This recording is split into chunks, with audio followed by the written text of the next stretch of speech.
Hi, my name is Ronald. I know it's been a long time since my last tutorial. I apologize for it because I didn't make this video as soon as I wanted because I was working and didn't find the right time to do it. But right now, I will share with you this file. This is a system that I show you in my video. Well, you took a peek to it in my last video. And here you can see that it works. It's some kind of the disintegration on phases of this teapot. This teapot is being exploded to phases, and each phase is a particle. And as you can see, it creates the teapot and then it disappears. Okay, it's a nice effect, and this system has a lot of parts because I try to make it. I try to make it to have a lot of functionality, but in the process of doing that, I think that I make it too complicated. Not complicated in the good way that it's a clever way of doing things, because I think that I complicated it in the way that it's hard to understand what I did. That's why I have to make this guide video, because I know it's kind of this. I don't follow a right naming choice, or maybe I didn't follow a right organization system, and it's kind of tricky, but it works. And I will put some more work to really finish the system as a whole. But right now, I think if I share with you the file, you will take a look and understand some things that I use on it, and use it to your benefit, maybe to your own system, or you can try to understand what I did here and use it, or use the system as a whole, maybe, if you want. It's not finished yet, but I think it works for many applications if you want. So let's start with a guide. The first thing that you will need to do to make this work is to explode an object on phases. The first reason that this is not as easy as you can think is because particle flow needs this object right here. If you put an object inside this, particle flow will use its original pivot point, not its offsetted pivot point. So you will understand what I'm trying to say if I show you. Yeah, let's just show you what is the problem. How do we explode an object on phases? Okay, this is the class right now. Let's create a geosphere that it's a nice shape for us to break apart. Yeah, we have this. Let's hide the grid. Okay, we take this, convert it to editable poly, take out the phases. You can use the split function of the editable poly and explode it, because right now each phase is connected to another phase. If we take all the phases and use the split function that are right, this one, not the one that is right here. Where it is? Sorry. You have to put it on edges. Okay. Split. And now we take the phase. As you can see, it's not connected to the other polygons. So now we can detach this phase, and we can do that for each phase. But that's really it's not an intelligent way of doing this, because if imagine if you had a lot of phases, it will take so much time. You can use a script, of course, and I will use a script. But the reason that you don't want to make this in this way also is because if you just detach this phase, you will see that I kept this pivot point right here. I didn't get the pivot point that was right here. You will say, but you can raise it. Maybe you can take the pivot and center it to the object. Yeah, I can do that, but sadly, I don't need only the pivot to be in this center position. I also need it to be aligned to the normal of the face. What does it mean? Sorry, my English is bad. Yeah, it's not my natural language. I'm sorry for that. I hope that you understand what I'm trying to say here. But we want the pivot point to be aligned to this, to the normal of the face. The normal, you can take a look at the normal. You put here the local of the face, and you can see the z-axis is perpendicular to the face. Or also you can take this, and I think here we have a function to take a look at the normal. No, it's when we have a mesh, an editable mesh. I think I would, just to point it out, I would convert this to an editable mesh and put here, right here, and put show normals. As you can see, here is a normal. Okay, this is a normal, and we want the pivot point to be aligned to this. So right now we don't have that. How do we do this? Yeah, it's not that easy, no? Yeah, it's not that easy, guys. But I will delete this guy and take all the faces. Of course, we have thank God we have the guys that make these awesome, really awesome scripts, and they are free. In particular, I will use Detach Faces V2 from Clovis Gay. He's a genius of scripting, and he made plugins to 3ds Max, and also he have I think his company is called Kinematic Lab. I assure you that if you go in that website and take a look at what this guy have done, you will be blown away. His work is awesome, and I think he's one of the greatest Max users right there. It's one, I mean, he's full inspiration for me. But he is a cool scripter, and he made this available for free. You can download this script on ScriptSpot. That's where I take it. Okay, let's open the script. You will need to only select all the faces that you want. Use auto pivot. This auto pivot option will be the one that makes the pivot point of the face being aligned to the normal. Okay, as you can see, this will be the one that do the magic. So we have all the faces, auto pivot on, detach faces. It's done, guys. Now we delete this object that is now a dummy object, doesn't have anything on it, and I delete it. Okay, if we take each face and put here the local, as you can see, we have each face being orientated in the right direction.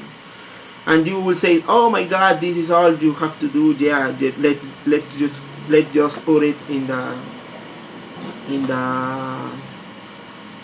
the particle flow system. You are wrong. I also think that, but it doesn't work. It doesn't work, and I was so pissed off because I made, wow, oh my god, why this doesn't work? And then I remember that I read it somewhere in 3ds Max documentation that we have something called the offset pivots, the offset matrix, I think it is, offset matrix 3ds Max, something like that in the documentation. Yeah, object offset transformation. That's what it's been. This is the root of all of our problems. What is this offset transformation? Okay, this offset transformation is what we have when we go through this affect pivot only and move this pivot whatever we want and orientate them. Yeah, okay, that doesn't work, guys. That doesn't work. Sadly, that doesn't work. We can use that for us to do animation right here outside the particle flow system, but particle flow won't take this pivot point, this offset transformation pivot point. It will take the original. I don't know if I have to say original, but yeah, I don't have another word. The original pivot point. What is the original pivot point? Well, the offset transformation is being taken on account to make the object transformations on general on 3ds Max. So if you animate an object with the offset pivot being with the offsetted pivot, this animation will work. but sadly particle flow doesn't use this offsetted transformation. It used the original, as I said. I don't know if it is the right word, but it's the pivot that doesn't have it doesn't being modified by this matrix offset. It's the original matrix of the object. So particle flow want this original matrix to be aligned as you want. Detach faces, go this, detach face, auto pivot, detach faces, and now we are done. Let's delete the dummy object, and now we have each particle being orientated in the normal position. But as I said it to you, if we use this reset X form, you will take a look at the original orientation of this original matrix. And you can see also, if you go to this and if you put here reset pivot, look at it. Look at where it is. This is the original matrix, but we made the script made some operations and put this pivot right here with affect pivot. It's like we use affect pivot, only put it right here and start to modify its orientation until we want, until the z-axis is aligned to the normal of the face. But this is not what we want. Okay, we want this orientation to be taking.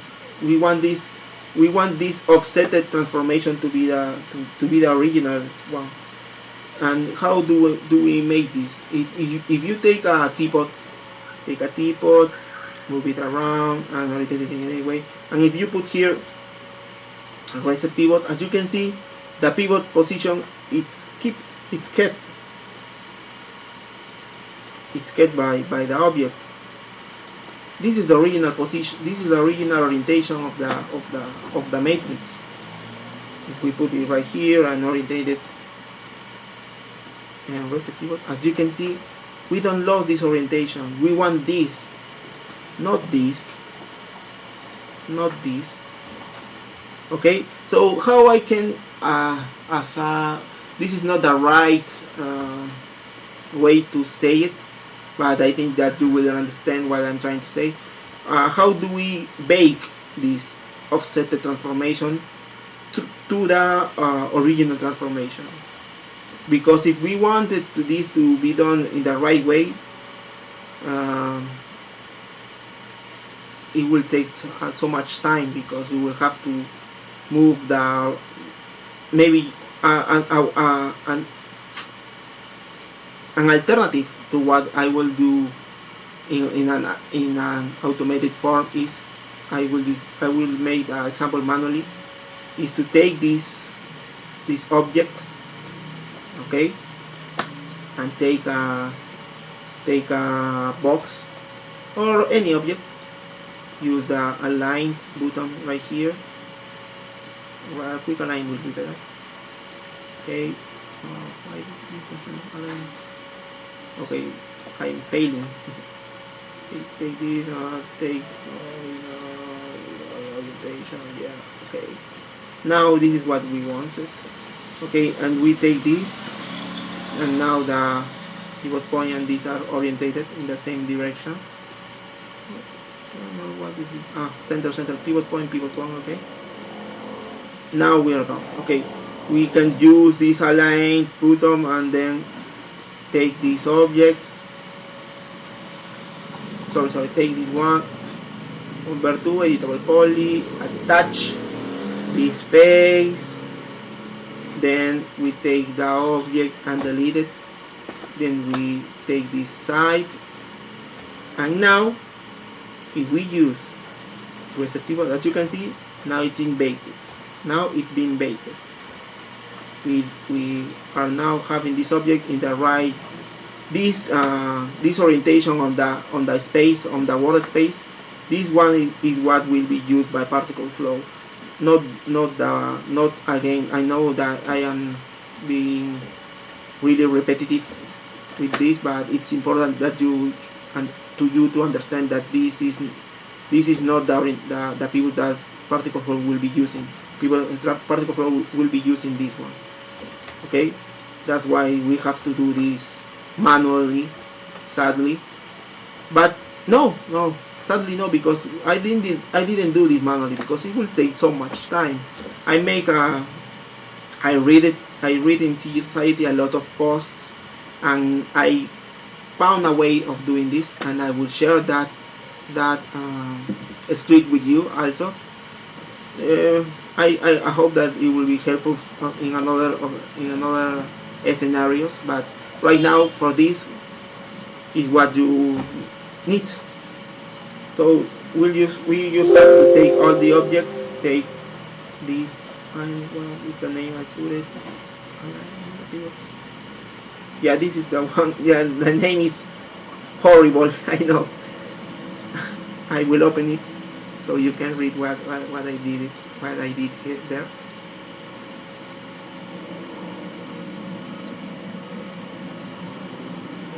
No, this is not the one. Okay, let's search for the one that I made. Where are you? Set pivot kit bedpost. Yeah, this is the one. Yep, this is the one. Okay, this script I made it with the help of a thread on the CG Society.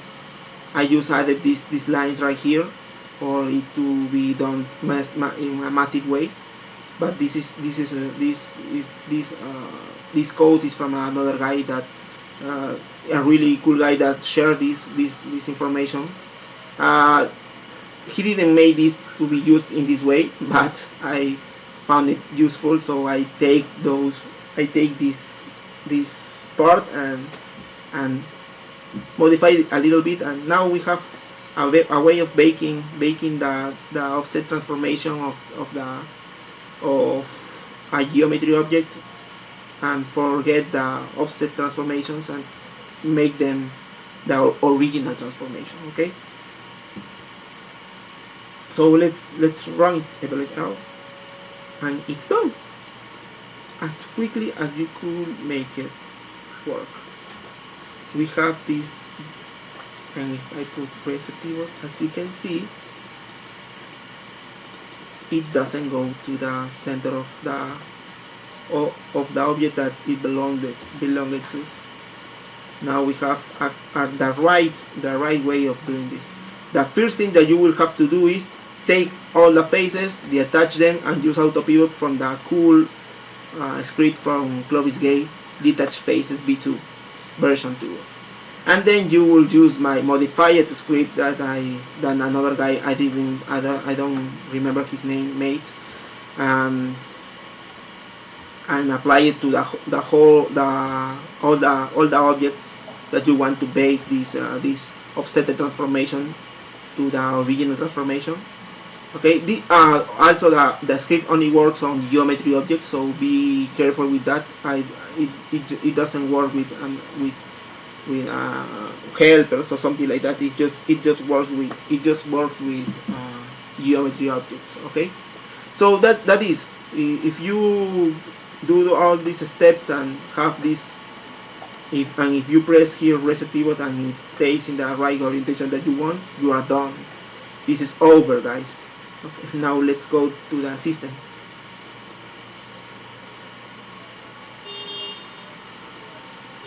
Oh my god, 20 minutes explaining that. I'm sorry, guys. Sorry. I'm so slow. Okay, let's go quickly through this. Now we have now that we have the faces as in the orientation that we wanted, with the transformation that we wanted. Now we import them. We import all the objects, all the face objects right here, added through this build group operator. And then I have two dot operators that are necessary for the system to work. As you can see, we have here 3 events. Each event will represents another test of the same system. So if you want, you can turn this off and start and turn another one. That's the reason that we have all these things right here. I was testing another ways of doing effects. You can also check those tests. If you just have to turn on this one and turn off this one. The reason that you have to turn off to turn on is because I use the same names on the custom channels that I created for the data operator. So it's not so clean if you use the same name in every event right here. So that's why I turn them off. And also because a computer can be really slow if you have so many systems at the same time. I mean, look at it right now. It's kind of slow, as you can see. It's not as quickly as I would want, but it works. Okay, so yeah, that is. So let's go. This init, the name is clear. This data operator just starts just make a trigger, a start trigger for every custom channel that I created. So it have it assigns some default values, okay, since the start of everything. It's important you need this operator. It's the init operator. But the really processing of the whole system is made in this data operator. As soon as this data operator init the values, this one take those values and start to make things with them. And I will go through the system quickly as I can, because as you can see, I'm not that quickly as I wanted. But as you can see, I have some kind of UI here. Sadly, I couldn't finish it because this is the limit of spinners that you can put here on the particle flows tools, okay, for creating a UI. This is as far as I can go. I didn't have space to create more spinners, so I didn't finish it as I wanted, sadly. But you can use here these buttons works, okay. But if you really want to have control over the system, you have to go inside the data operator. Sadly, as it is, you have to do it. So what we have here, this is the radius of the operator, the radius of the effector. What is the effector? Is this gizmo right here, this sphere. As you can see, there is no correlation between the radius of here and the radius of the shape. This should be in the same size, 65. If you want to have a really good display guide to the effect, you can. I didn't find a way of exposing this radius right here. That's why if you change this thing doesn't change. But you can. Of course, you can just wire them with wire parameters, a tool that is being used in 3ds Max since, I don't know, always, as I know. You can use wire parameters and just wire them, okay? I didn't do it because, I don't know, I forget it, maybe. But that is the radius of the effector, okay? Let's continue. This is an important part of the system. Here it is a lot of math, a lot of theory. I will not go through this, but in another tutorial I will go through the theory, the more important theory of the whole system, okay? Right now we'll go only through the functionality. We have here a selection curve. So this selection curve, every scalar suboperator that you found that has the word curve, you have to go into that track view, okay? Because that curve name points out that this thing is being driven by a value to value, as the first tutorial I put. Yeah, do you remember the value to value thing? Yeah, that's what I use here a lot. So you have to go to the track view and check this out. These values go from 1 to 100 because I want it to be some kind of percentage. So what this curve means? This curve means that inside the curve, inside the 75, right here is 100. So in a 25% of the radius you will have a value of 1, so the animation will be in the last frame on this region. Okay, but if you go far away from the center of the gizmo, you go far away from the gizmo right here, it will be start to soften out. That's the reason, because that's why if we go right here, the particles start to appearing from nothing to the original position, because the original position is the last frame of the animation. Okay, the first frame of the animation are the offsetted ones, or the offsetted positions. Okay, that's the first frames, and then we go from the first frame through it until the last frame, and this is controlled by this soft curve. Okay, we go soft, but if we are in the 25% of the radius, that this means that if we are in the center of on the 25% of these 65 centimeters of distance, the particle will be on its last frame position. Okay, position, on orientation, and scale, of course.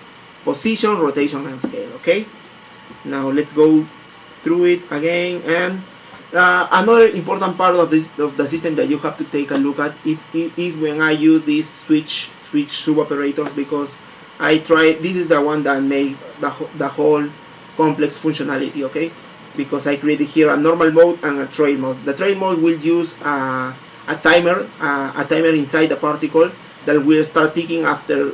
If the particle goes from 0 to 1, if the particle takes the value of 1, since that moment a timer will start ticking, and that timer will create some kind of a trail, because if you go with the gizmo out of the particle will not be 0, because if you are in normal mode, if the particle is too far away from the gizmo of the effector, it will go immediately to the first frame of the animation. That means to the offsetted position. But if I activated this trail mode, it will start to make a fading out through the timer. Okay, if we put the timer to be 60 frames, okay, in 60 frames the particle will be disappear completely. That's why it's a trail. Okay, you can use a trail mode if you want. Where do you define how many frames will be using this trail mode? Well, you can define it. You can define those right here. Right now it's 60 frames, so it will be, the animation will take 60 frames to be from the start to finish. It will take 60 frames to disappear, and you can control how how the animation goes through these 60 frames. 60 frames if you modify this trail curve. Okay, again, you have the word curve here, so you have to go through the track view and modify this. Again, where it is? Oh my god, yeah, here it is. Again, this is the 0 means the start of animation, 100 or the value of 1, I'm sorry, means the end of the animation. 0 is the start of the animation, 1 is the end of the animation. And you can go through the animation as you want here with a curve. Maybe you can go from the start of the animation, and then this 100 means that is the 100 of the time that it takes to make the whole animation. So 100 will mean that we are on the 60 frame, and if I put this value on the 50 frame, it means that it is in the 30 frame of the trail animation. Okay, so on the half of the animation will take some kind of behavior. If you want, it can be on the 0 frame of the animation, or it can be on the end of the animation. I know it's kind of maybe I'm confusing you with this, but what you have to know is that this curve controls 100 means that is the whole value of that I put to the timer. But that is a timer ticking for the particle to do the animation that you created. But if you want this animation to be on the first frame uh, of its travel, you can go to a zero value. But if you want it to be in the last position of the animation that you created with the values that I will show you in a moment, you can go to the value to the value of 1. Okay. It's trial and error, guys. If you don't understand, you have to. I hope that you will at least have some bits of light from this. I'm sorry, I'm not that clear, but as I said, is kind of is not a really polished method yet. My computer is auto saving, that's why I stop it. Okay. Now. How do you define this animation, you will ask? How okay, you say that it will take 60 frames to do animation, but what animation? What is the animation that I am making? What is the animation that I am creating? So here it is. This is the one that controls the whole animation. So you can create a scale operation, you can create a position operation, or you can create a rotation operation. So basically what I did here with this system is to create an offset from the original position of the particle and create an offset on the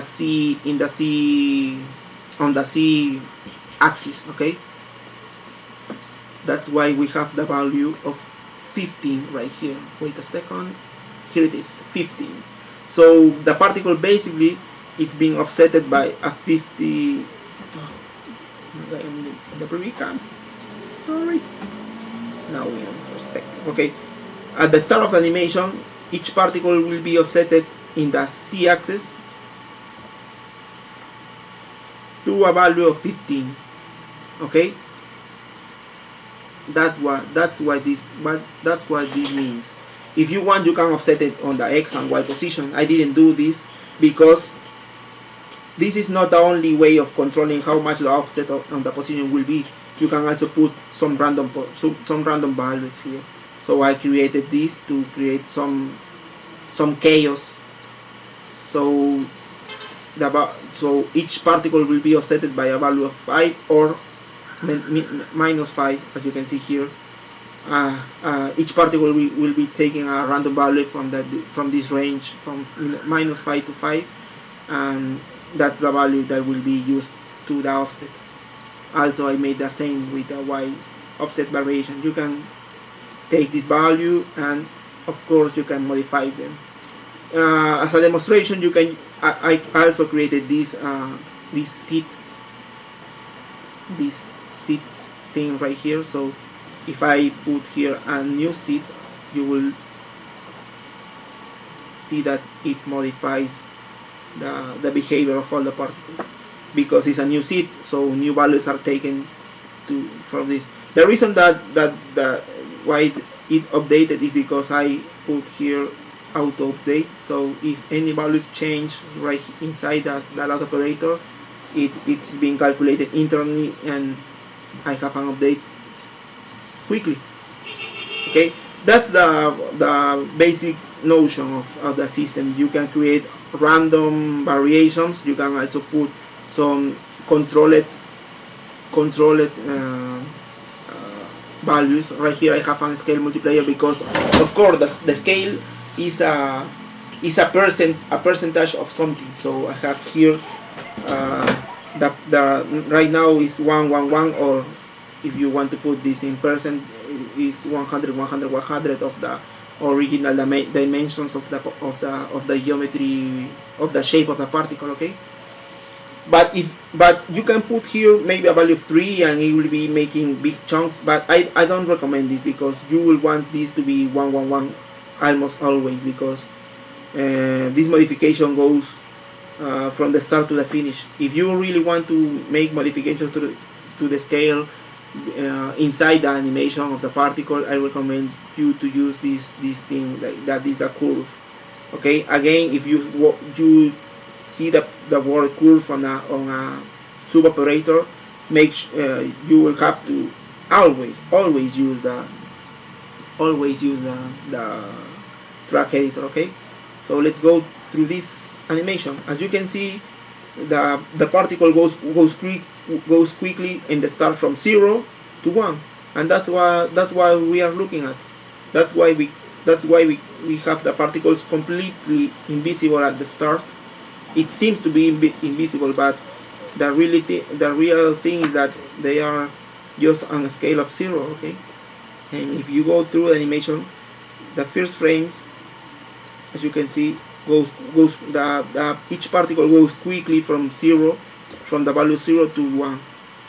I made this because I wanted you to if I put a linear, well, that's trial and error. Okay, because if you put here a linear scale, it doesn't look right. Okay, and as you can see, quickly you get the whole scale value of 1. Okay, because this curve value will be multiplied by this scale multiplier. Okay, so if we got here the value of 1 multiplied by 1 will be 1. So the last scale of each particle will be the original scale, that is the original size of each one. Okay, that's what we wanted, so it's what happened. But what if maybe in the middle of the animation we wanted the particles to be huge? Oh my god, my English is really bad, but you understand, I hope. We want the particles to be really big. Okay. What we can do is this. We can take maybe this part of the 50% of the whole animation that you wanted to do, and create. In this point I want it to be maybe the size of 5, and we can make this because we are only changing the scale on the C scale. Right now we will take a look at this, and we will see that the particles are really thick on the start of the animation, and then goes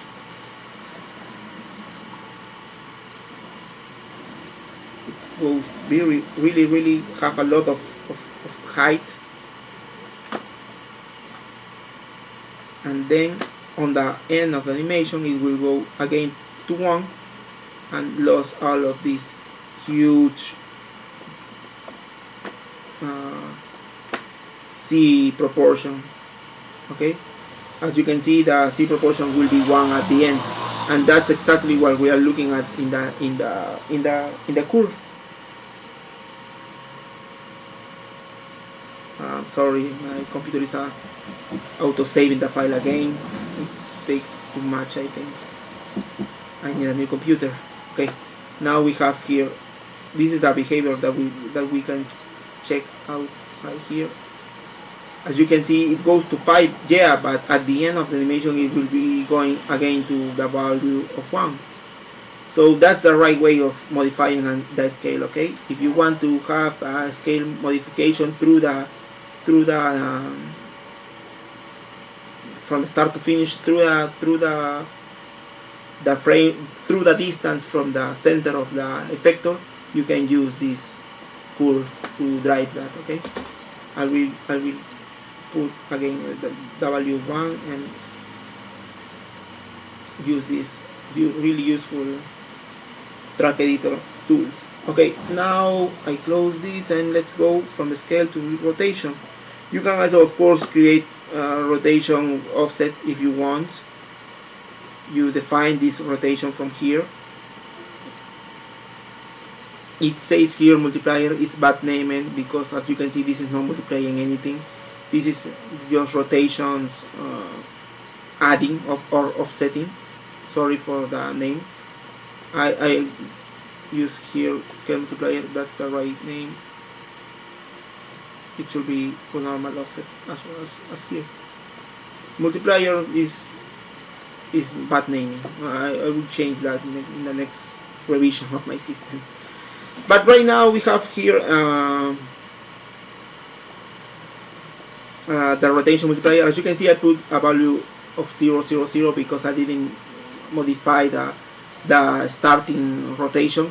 Well, what I use instead is just randomness. Okay, so here I have the particles basically will go from minus 90 degrees to 90 degrees of random. It will be completely random. The particles in the star will have a very different orientation from each other at the start of the animation. Okay, it will be chaotic. That's what I wanted. That's why I put here a 90 degrees, because the 90 degrees value of here it's really implying that we are using a variation from minus 90 degrees to 90 degrees.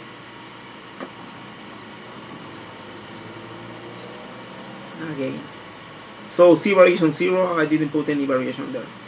Let's continue. Okay, that's the all of this scale, rotation, and position of setting is a real animation. Okay, that's the real deal for what the particle will be doing through the frames or through the distance or through anything. Okay, the theory for rotation is kind of hard. I will explain that theory in a next video. Right now you have to understand that this works, so you can put any variation, rotation or starting rotation values. Okay, but pardon me, or offset rotation values. Let's continue. As I recommended you will need to check out these switchers, because the switchers are the ones. Okay, here we have an influence method. What method will be the one to be used by the system to drive the whole animation? I put here by effector, so we are using the radius of this gizmo, or the radius of an object defined. Okay, this gizmo doesn't have to be a gizmo. This can be maybe a point, just a point helper, but the real radius will be this one. Okay, from the center of that object that you put as an effector, I create a radius. Okay, it doesn't matter the shape of the object that you put. You just remember that this is a spheric effector. Okay. The reason that I use a gizmo is because it's more visually, it helps more to understand what is happening. Okay, and I totally advise you to use them. Okay, let's go back to influence method. The influence method for this is God, so slow. By effector, by 3D texture, or by both. So if we use a 3D texture, it will be using a gizmo. Not this time a gizmo. This box right here that you can put a texture on it. You can use a 3D texture on it. What it is a 3D texture, where you can use a noise map, a cellular map. Those kind of maps are 3D textures. Okay, a 3D texture is a mathematical way of creating values of color through space. So these 3D maps works on you can put them on the space of an object. So the pivot point of an object will be the center of the space for that 3D texture, and from that point it will be creating values that goes from 0 to 1. In this case not, but in anyway 3D map offers you the possibility of use maybe noise maps. You can multiply noise maps and it will be working with my system. Okay, that's just an option. If you want to use 3D textures with a defined center position, you can use this kind of geometry with a 3D texture applied to it, and the system will recognize this 3D texture and will use its values to define how to drive the animation. Again, trial and error. You can use it and see what it does. Of course, you can also do this kind of animation with that 2D texture, but the right way of sampling the values that go from 0 to 1 that goes from 0 to 1 from a 2D texture will be by sampling the closest point of a geometry and evaluate the color of that point, and maybe use the brightness of that point to drive the animation. I can use that value, but I didn't do it because I think it's really expensive to the memory of my computer, and it will be kind of more slow even than it already is. Maybe with I will try to do it. I didn't try it because I think that it will be too much for my system, but you can try it, and it should work. It should work. You can, of course, you can. The particle flow system gives you the tools. The box tree gives you the tools to do that kind of sampling, the closest particle color, the closest point color on a geometry. Okay. uh, I didn't do it, but you can do it. Next thing, the animation method. Okay, this is important. You can use an animation method driven by the distance, or you can use a animation method driven by a timer. What's the difference between these ones? Is the difference is easy to understand. The gizmo this gizmo, if you are too far away from its center or in the outer limits of the gizmo, the animation will start. And if you go inside the gizmo in the center, the animation will be on its last values. So it will be 1, and the people will be completely formed. But if you use a timer, it ignores completely the limits or the radius of the soft radius of the particle, and I will be using instead this gizmo will trigger again a kind of clock inside the particle that will start ticking. So if the particle is touched by this effector, will be just waiting. The particle will start. Sorry, I'm receiving a call, so that's why I'm kind of lost right here. Okay, take some breath, Ronald, and say it. Okay, yeah. If the particle is being touched by the gizmo, the clock starts ticking, and this ticking will drive the whole animation. This will be useful if you want to take if you want to make the animation being something like if you will be painting with the effector. How I can explain myself better? Imagine that we have here a plane full of these faces, and I have a gizmo right here, and the gizmo starts to go, and maybe it goes and creates in a trajectory that describes an R, like my name on Ronald. So it goes right here and creates the letter R. Goes through the whole animation and creates this pattern of the letter. But if we use the distance, if the effector goes through, as you can see, the particle will start disappearing as soon as it gets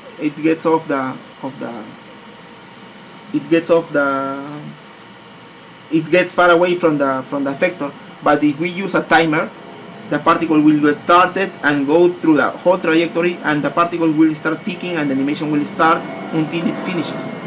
And I don't have another evaluation for it from it.